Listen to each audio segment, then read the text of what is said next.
Saya rasa sangat-sangat bersyukur sebenarnya. Diberi rezeki oleh Allah untuk saya menggalas tanggungjawab untuk menghidupkan watak adli bahar dalam Madu Atau Racun. Ini adalah satu permulaan untuk saya personally yang saya sangat-sangat bersyukur. Dan saya telah memberikan yang terbaik yang saya mampu berikan bersama dengan barisan artis yang lain, barisan pelakon yang lain di bawah arahan Kak Ira Rahman.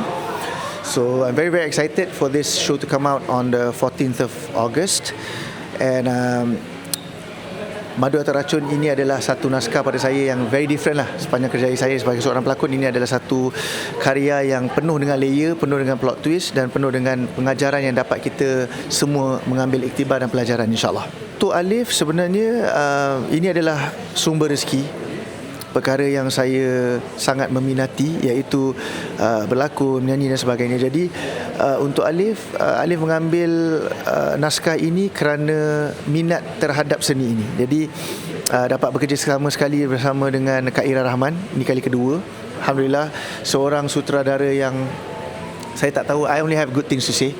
And saya juga bersyukur kerana saya mendapat peluang untuk bekerjasama with two very beautiful, talented and very expressive actresses that I am very honoured to share the frame with, yang juga mempunyai matlamat yang sama, iaitu macam mana kita nak menjayakan watak kita sama-sama supaya Madu Atau Racun ni comes to life. So untuk Alif, menjawab kepada soalan tadi, saya mengambil ini kerana saya menganggap ini adalah rezeki daripada Allah dan juga satu tanggungjawab yang saya harus galas, dan saya dah pun lakukan yang terbaik. Jadi Alhamdulillah lah. Wallahualam. Untuk Alif, di mana saja ada rezeki, di mana Allah Ta'ala tentukan rezeki saya, di situlah saya akan menggalasnya dengan sehabis baik, insyaAllah.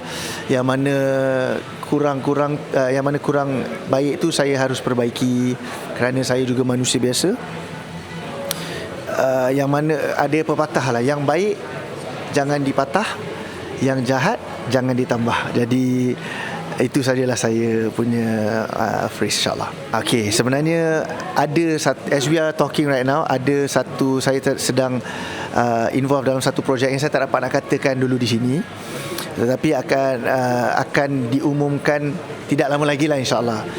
So itu satu. Dan juga di dalam arena muzik juga saya sedang di dalam proses projek juga, yang juga saya tak nak katakan kat sini kerana saya tak nak mengganggu proses preparation tu. Tetapi insyaAllah lah, kalau tahun ni ataupun tahun mana-mana lah, ya Allah, mudahkanlah perjalanan saya untuk kembali semula beraksi, insyaAllah.